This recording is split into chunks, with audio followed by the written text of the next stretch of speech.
Life seemed to be going smoothly, or so we thought. Betty smirking next to my mother-in-law.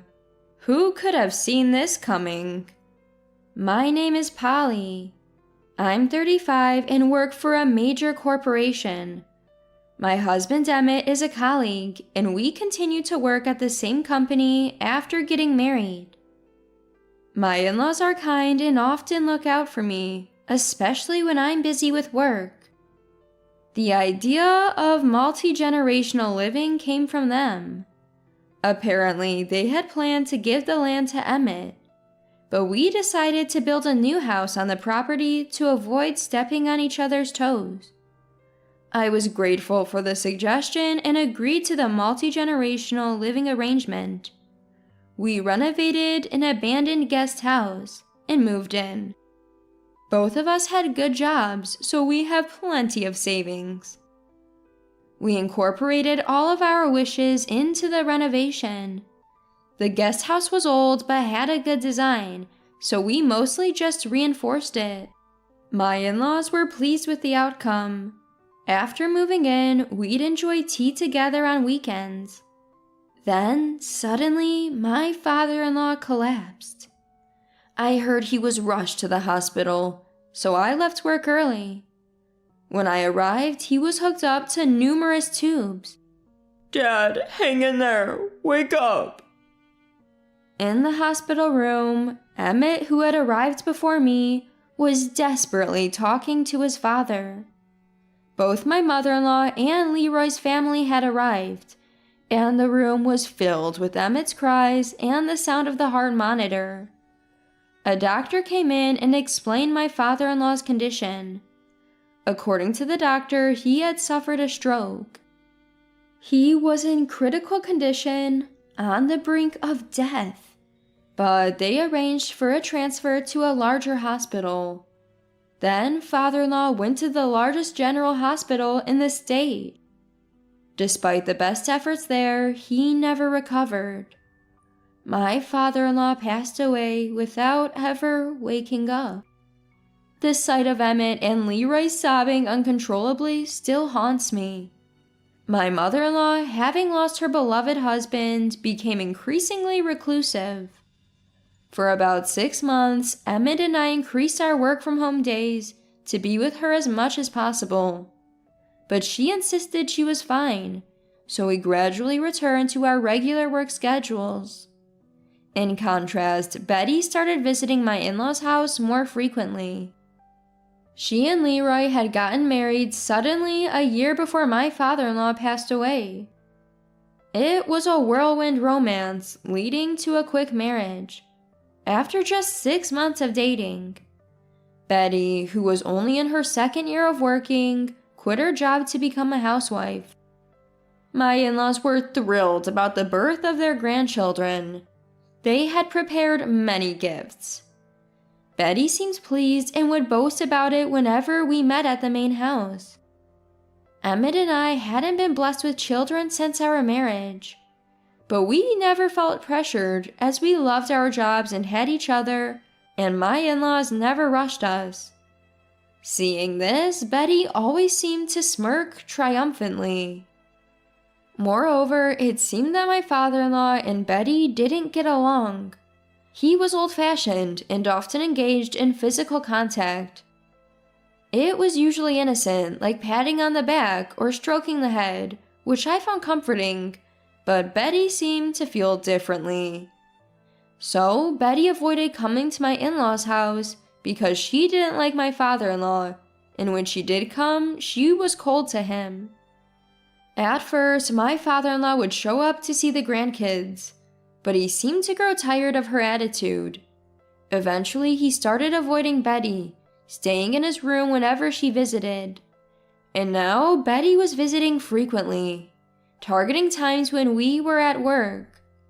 I had a bad feeling about it, but Emmett saw it differently. Maybe she's just trying to keep Mom company. Mom's alone during the day, and she's happy to see the grandkids, he said. Emmett had a point, so I pushed down my concerns and carried on with life. 6 months passed, and the anniversary of my father-in-law's death was approaching. We were called over by my mother-in-law and received shocking news. You know Leroy changed jobs, right? But it seems he's not making much in terms of salary or bonuses. Betty seems to be struggling too. We were puzzled by this sudden conversation. So you two both have jobs, right? And no kids, so you have some flexibility. I'd like you to give the guest house to Leroy and his wife. We were stunned. This had been Betty's plan all along. She must have spent the last 6 months convincing my mother-in-law. Indeed, Leroy had changed jobs about a year before my father-in-law passed away due to a layoff. It happened while Betty was pregnant, and the reason for layoff was downsizing. Leroy struggled to find a new job for about 3 months. Eventually, he took a job at a small company, thanks to a referral from my father-in-law. Emmett, who usually doesn't talk much about Leroy, seemed relieved.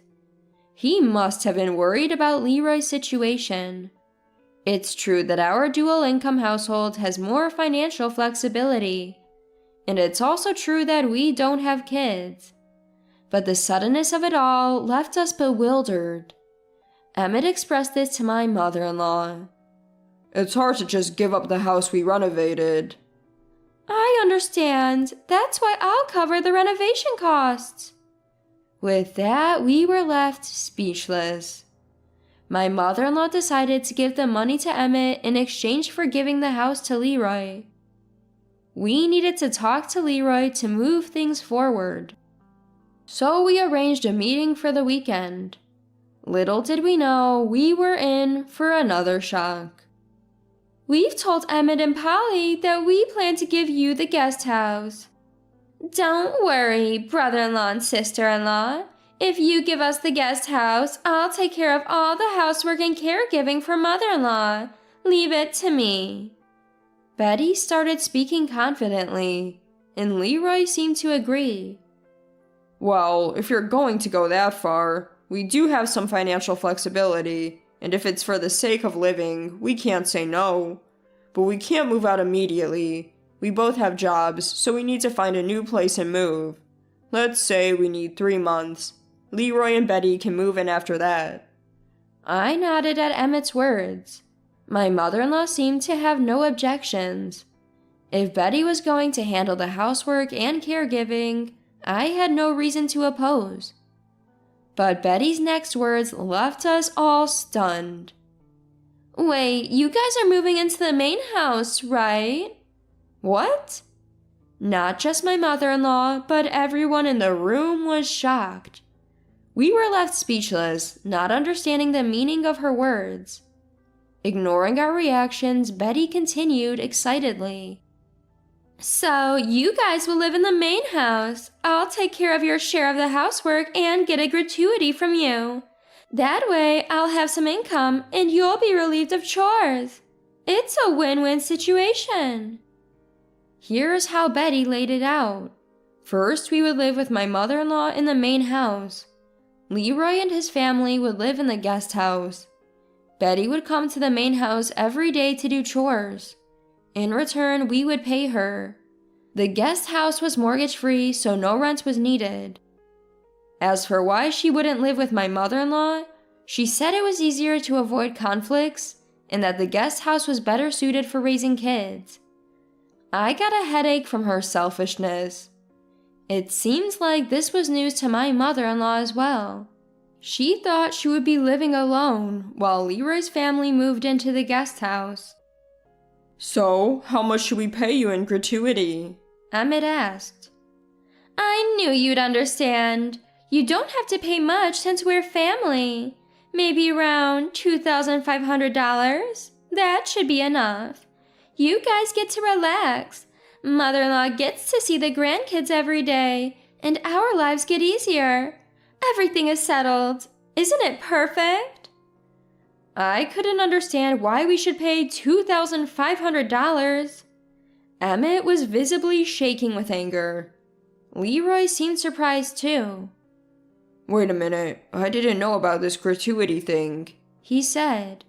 What? Really? But we're talking about it now, so it's okay, right? Betty answered, looking puzzled. Leroy sighed but didn't press the issue, suggesting he wasn't entirely against the idea. Perfect, huh? Perfectly stupid, Emmett said, making Betty's face tense up. Emmett continued talking. Why should we not only give up the guest house, but also pay $2,500 a month? And since when is that a family rate? Tears welled up in Betty's eyes. She muttered something and then responded, crying. Why can't you understand? Everyone benefits. Mother-in-law won't be lonely and you guys get to relax. I can't work outside because I have a baby, and this baby is the only one in this family. Aren't babies supposed to be raised by everyone? Put the baby aside. You could use daycare, Emmett said. Betty burst into tears, her shrill voice filling the room. Why would you say that? I can't send my son to such a barbaric place. What's wrong with wanting to be with him until he's old enough for preschool? Betty started sobbing like a child.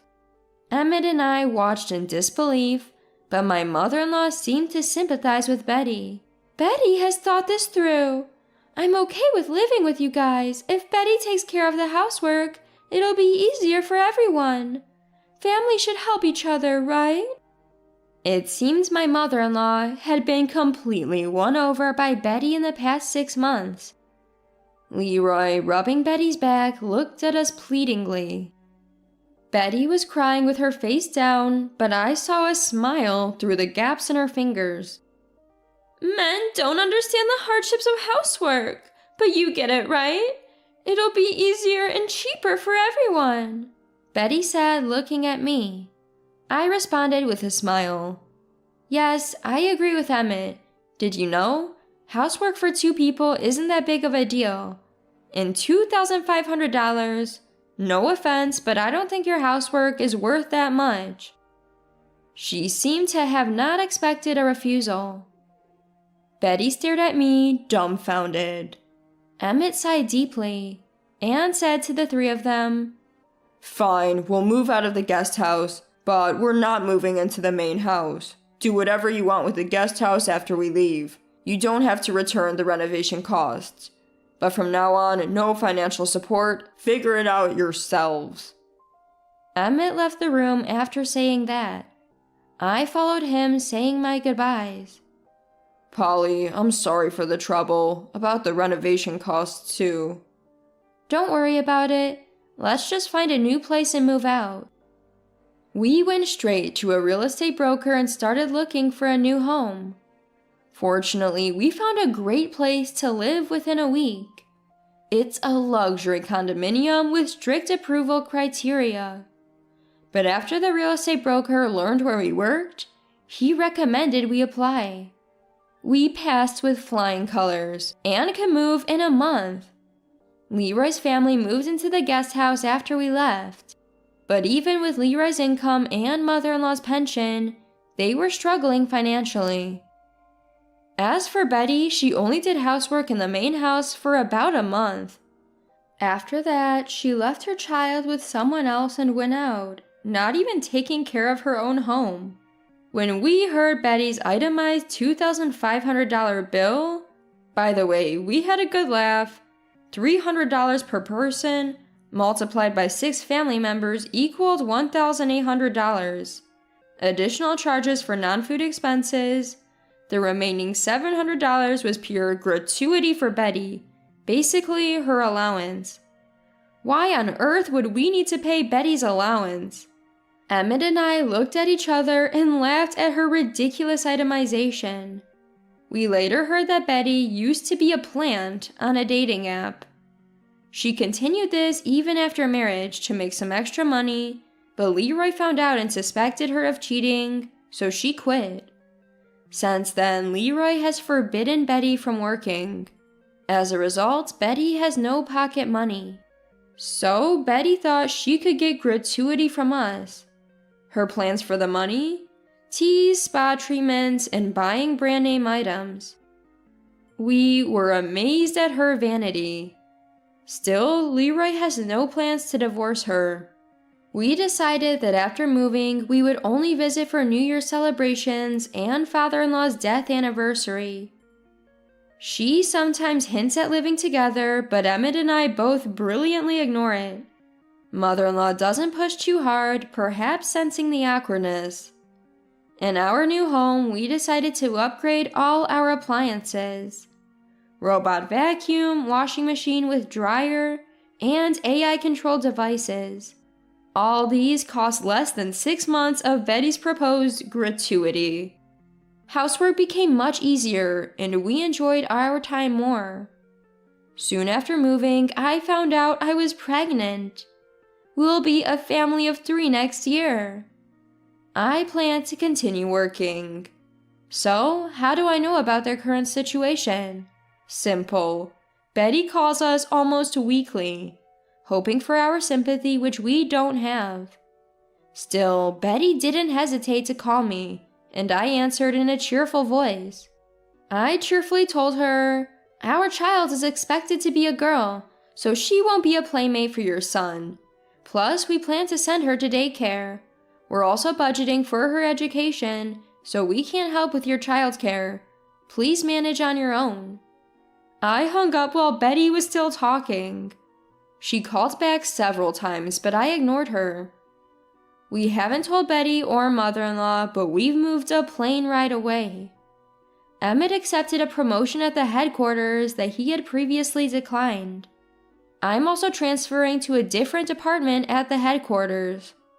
I'm grateful that I can take maternity and parental leave. Mother-in-law and Betty probably think we moved nearby because we left a local condominium brochure at mother-in-law's house. I wonder how Betty will react when she finds out the truth. Unless we visit them, we won't have to deal with them anymore. I secretly look forward to seeing their faces the next time we visit. After sipping some decaffeinated tea, I deleted mother-in-law and Betty's contact information. From now on, we'll focus on our important family, doing our best in housework, childcare, and, of course, our jobs.